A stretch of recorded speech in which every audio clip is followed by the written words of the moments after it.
Hi, we are continuing our discussion on Wilderson, focusing this time on the article he published in 2005, The Prison Slave as Silent Hegemony Scandal.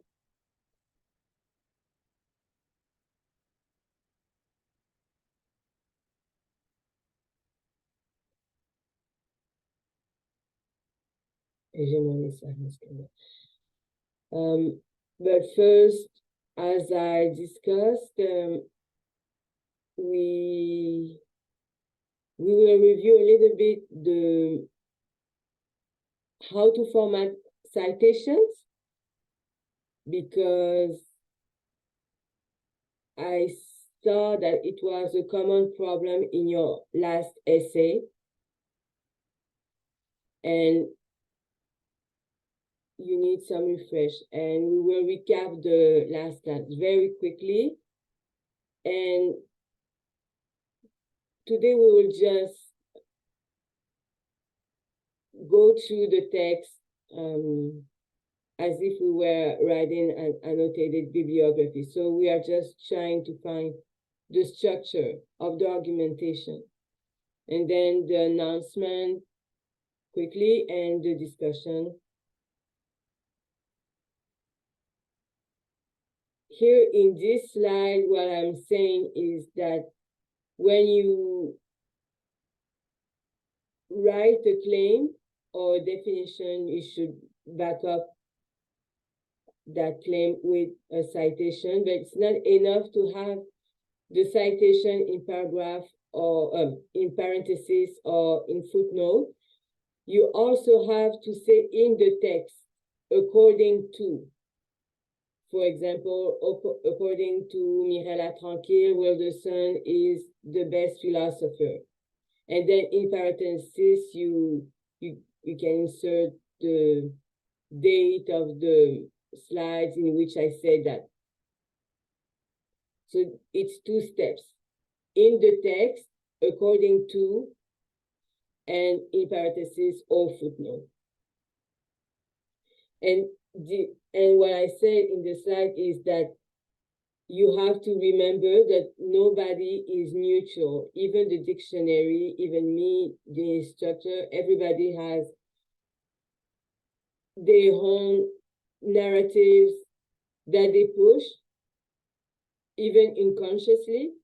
And you, as an intellectual, you have to acknowledge that and put a critical distance between that source and yourself.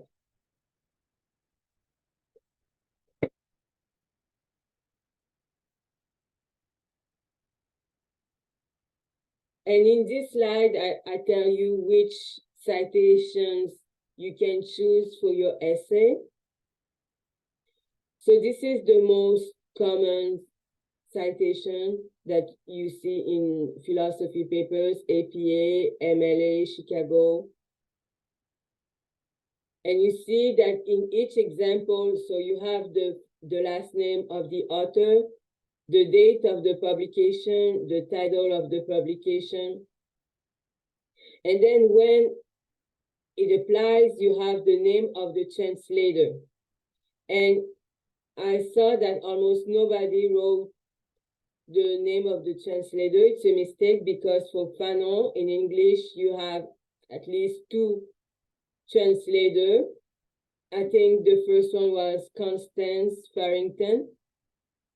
And there are huge differences between the two translations. One is problematic, and the most recent one is less problematic. And so it's a question of rigor. A translation is also an interpretation of the reality. It's biased. It's not neutral. And then you have the name of the publisher. So in each format, you have these. And I have to see that in your bibliography, these informations. And so how do I write? In this slide, I tell you how you write your citations. you don't need to learn the rules. You can just generate them with computer. You have, if you look up in Google, you have many machines in quotation marks that can generate for you the quotation. You just insert the information, the name of the author, the name of the publication, and then they will give you what you want. APA, MLA, Chicago. That's what I used to use when I was an undergraduate. But in also at the library, your library, if you look up the title of the publication and then you just click citation, they give you the full choice, APA, Chicago, or MLA. And so you just need to copy and put that in your bibliography. So it's very easy to do. And most importantly, when should I include a citation? This is also a common problem in your last essay. You don't always cite, but you make many claims on Fanon without proper citations. So it's very important, each time you say Fanon said this, Fanon said that, in parentheses or footnotes, you say where he said that. So you have the example again, you have APA, MLA, Chicago in text. And yes, so I check the page numbers. So if you say it's page 73, I will look up for page 73 and see if he really said that. So that's how particular I am. Therefore, I encourage you to be accurate, because you will lose points if you put the wrong page number.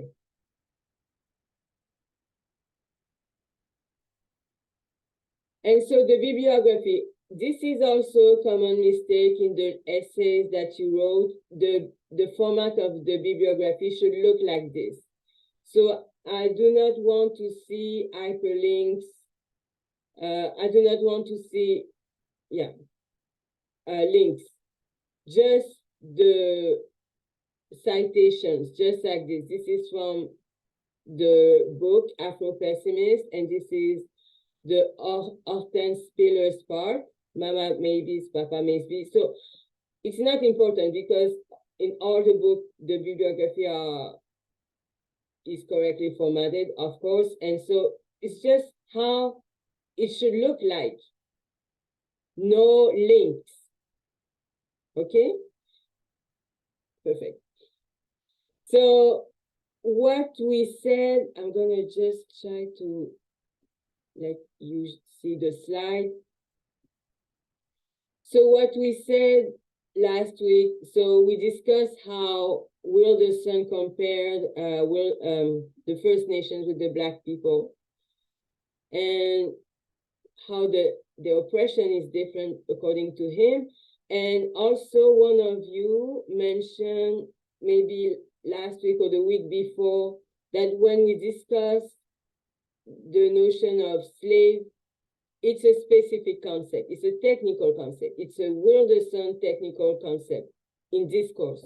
So it is important when you will use this term, if you use this term in your essay, that you define them and you do not use the common definition of slave, quotation marks.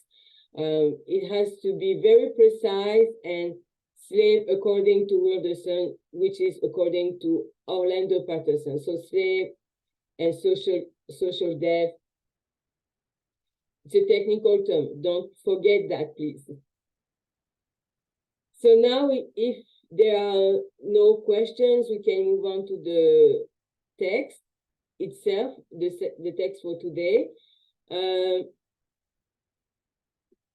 So the context, there are many elements in the context. It talks about Fanon, the wretched of the earth, and Jared Sexton article, the avant-garde of white supremacy, and Assata Shakur. I think it's easier for you to just try to connect just to Assata Shakur because it's very simple.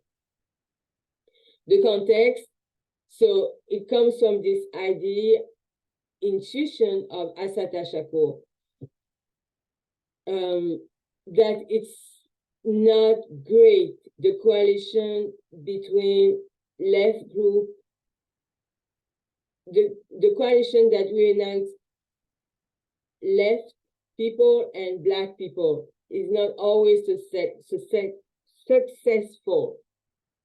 Even though she did it because she wanted to raise some money to pay the bail of some Black Panthers who got incarcerated. But she has to face some minor humiliations. She has to let the one member of the group touch her hair,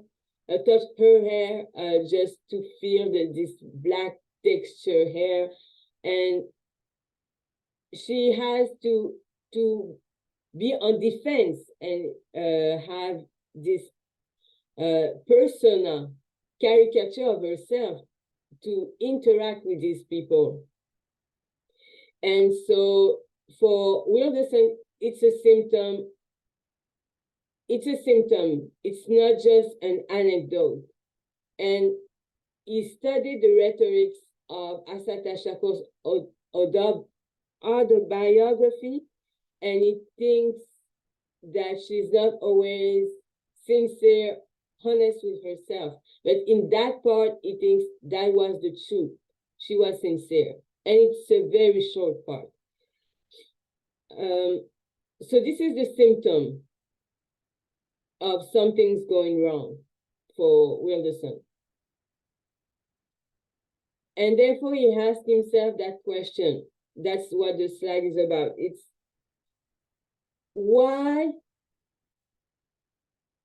people who are supposed to be your friend, like the left group, is not really an ally.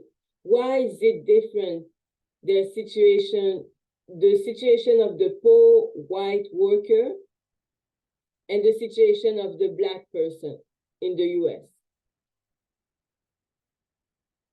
And why there is this, even though it's supposed to be friendship or connection, alliance, why there is still this superiority between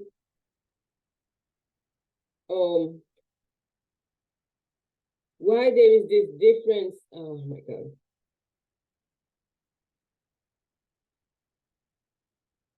Okay, I'm just trying to say, okay, just focus on the second question. Why the Black subject is different from the worker. Gramscian worker,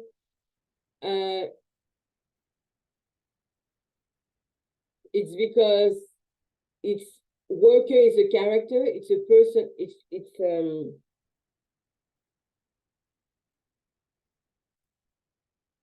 it's an archetype as conceptualized by Antonio Gramsci, who was a Marxist philosopher. So all of these people are archetypes. So Black subject is an archetype for Wilderson, and the worker, the Gramscian worker, is an archetype. Just like master and slave for Hegel. Not real persons, exactly. So,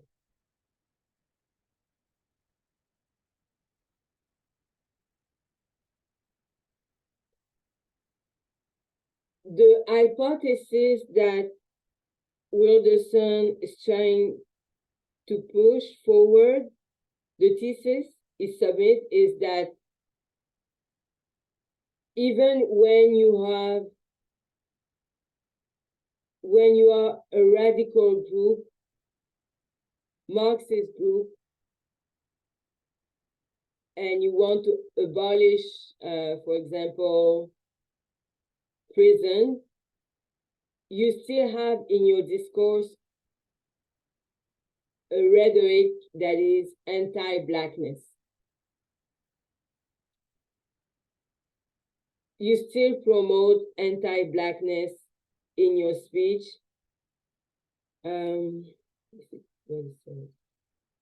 Because anti-Blackness is a desire, is a political desire among non-Black people. So in this picture, you see a coalition, rainbow coalition. So you have a member of the Black Panther Party who allied with Marxist groups or any with other groups that are white but poor. So you have working class and poor people in this coalition from all races. So this is a rainbow coalition. And so this is an example of what Wilderson is talking about in this text.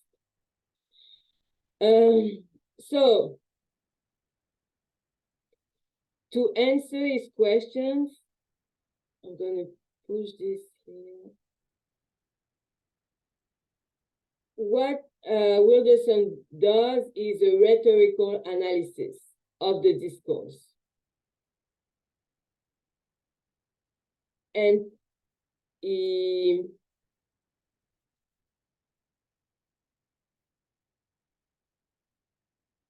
I'm sure someone will ask what is rhetorical. So rhetorical is the argumentations, the strategies people use to prove their points, how they express themselves. So rhetorical analysis is focused on the form of the text.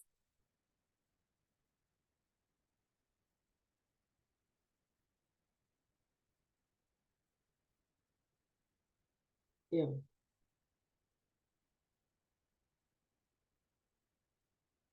The form.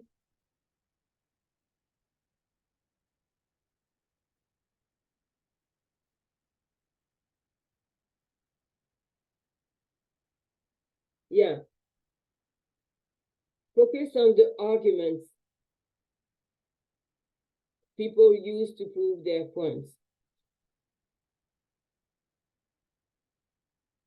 So it's more, oh my God.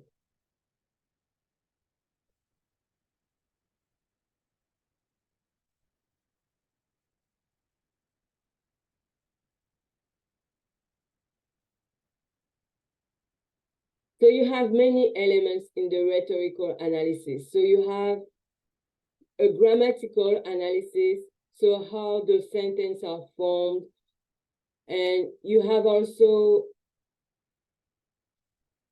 the structure, the argumentation itself. What type of arguments they chose to make their points.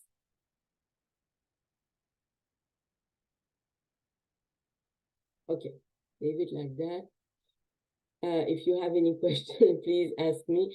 So, and yes, one of the perspectives he used is Fanon's Wretched of the Earth, the chapter on violence, especially this characterization of the colonialist word, which is a Manichaean word, which means that you have this coexistence of two extremes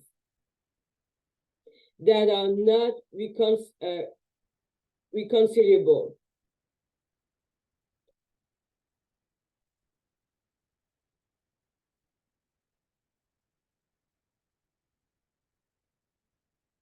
So this is this idea that white word and black word are two opposite words. They coexist, but it's irreconcilable.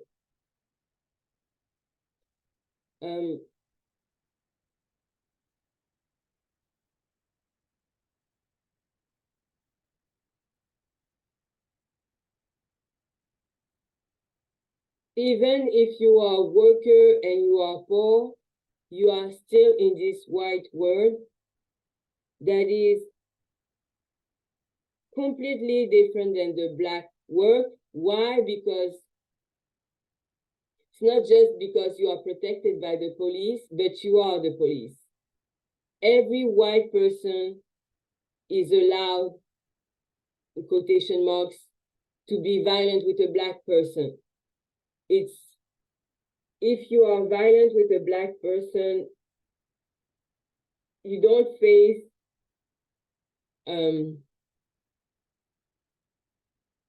the punishment that you would face if it was a white person. If you so it's not just this idea of police brutality.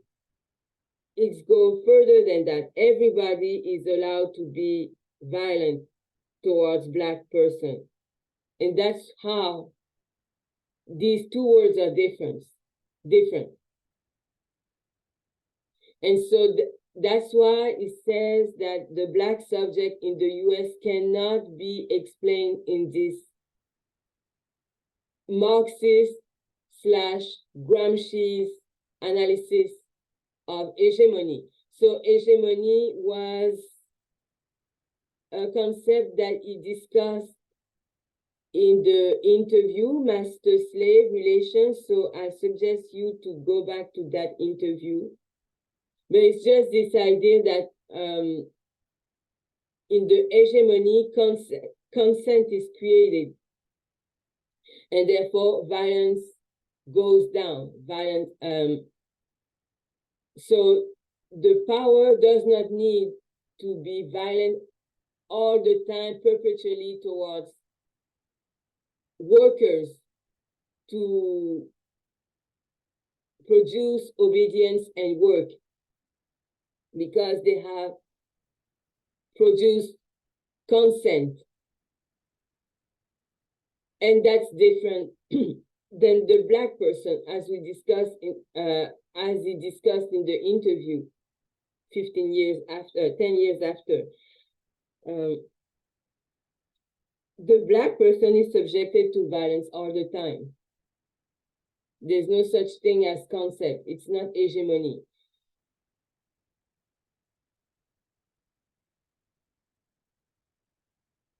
So just like Fanon, who said that there are two zones, the settler zones and the colonized zone, you have for Wilderson this black zone and the white zone.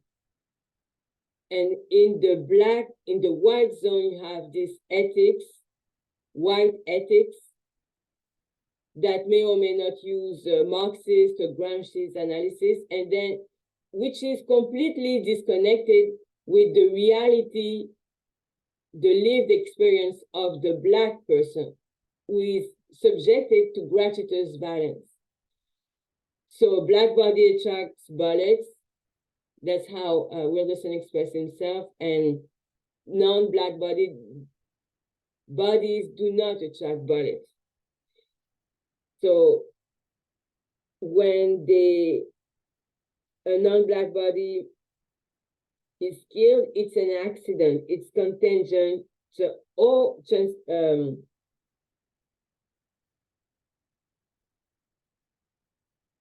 it's contingent to some transgression.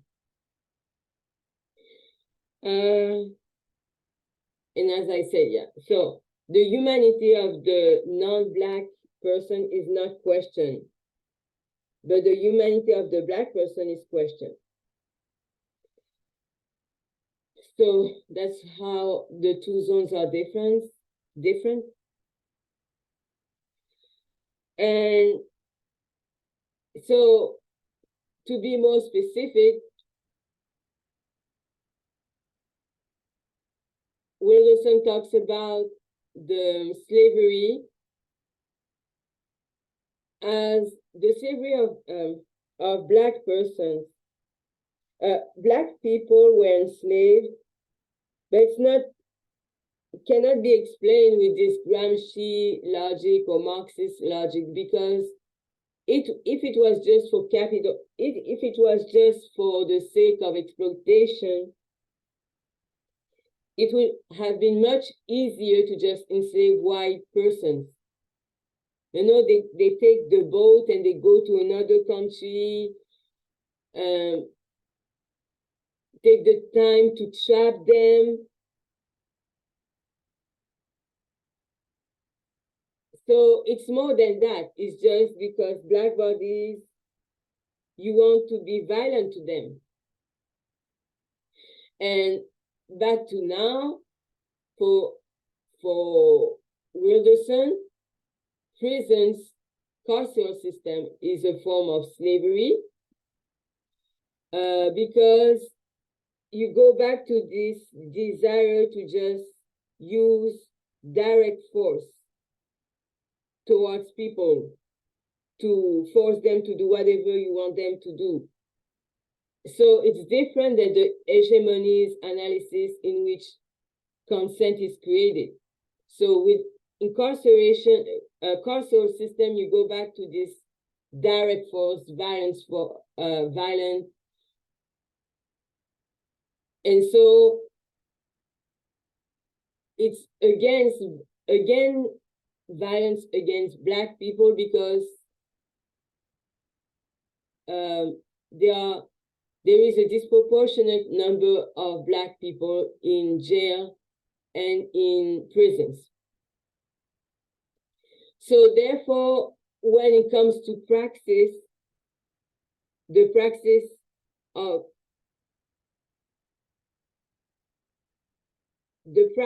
towards freedom, for worker, freedom means just reformed politics.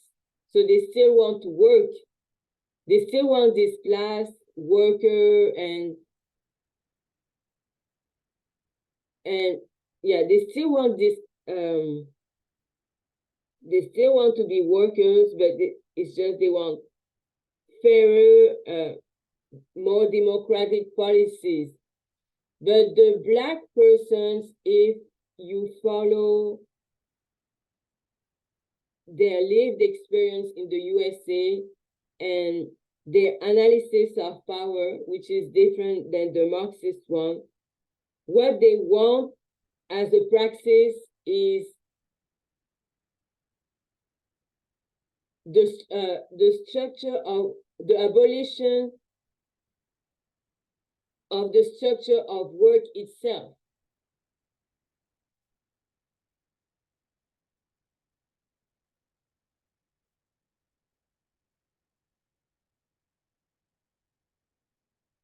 So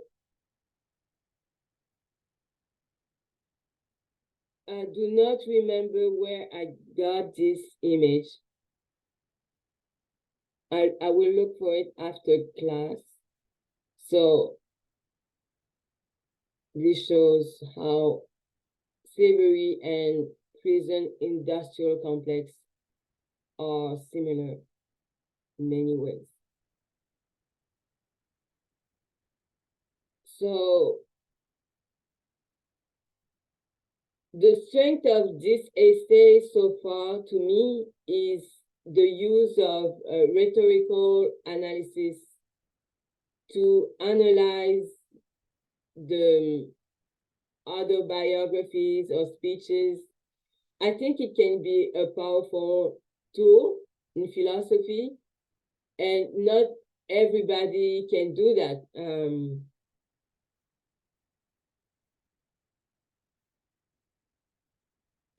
It's time consuming, but it just reveal elements that you won't have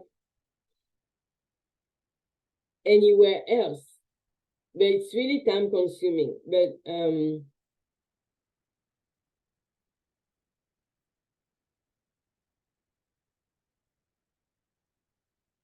But for Wilderson to take autobiographies and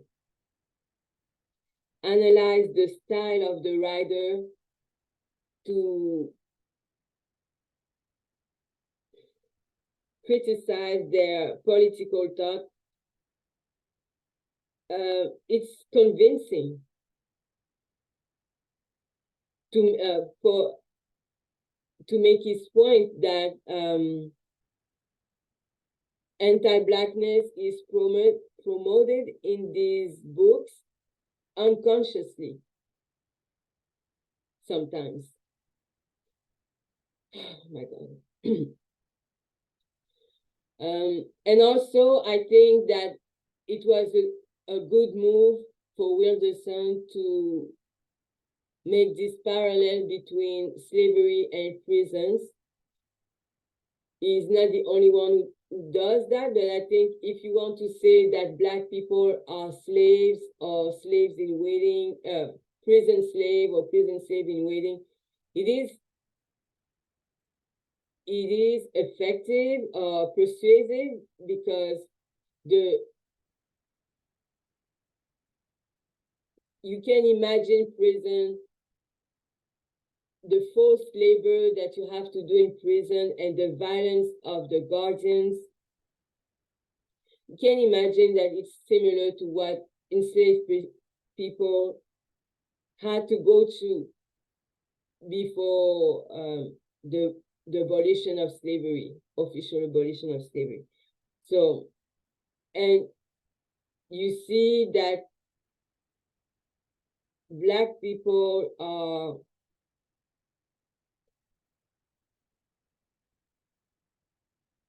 there are many Black people in prisons compared to whites. So Black people are here.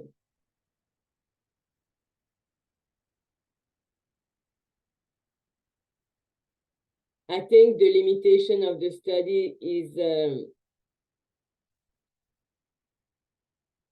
Wilderson used Fanon as a perspective, but he used the translations, not the original text, which was in French, and because he cannot read French.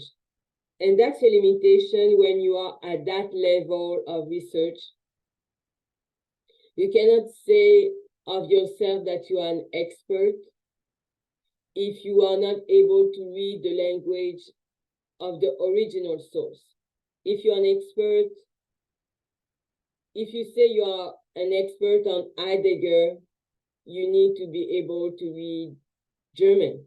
If you are an expert in ancient Greek philosophy, you need to be able to read ancient Greek. So that's something that makes him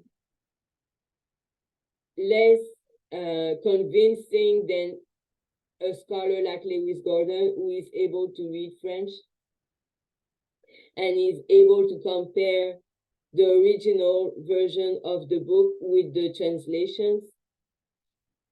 But maybe for what he's doing with Fanon in this specific context, it's good enough. You can say that. I'm not sure. So the announcement is just that one of your classmates will present a paper next class. Now she's sick, so I'm not sure that she will be there Thursday, but if she's there. So I ask you to turn off your computers or cell phone when she speaks, no laptop in front of you, and be punctual because it's very distracting for someone who presents to hear the sound of the door or to see someone walking in front of them. So we want to avoid that, please. Support her, ask her questions, listen to her, because it's important for her. It's almost half of her grade. And next Thursday, so after the presentation, I will finish the discussion on the prison slave as hegemony scandal. And we will focus on the last pages. So now we can move on to the discussion. So thank you.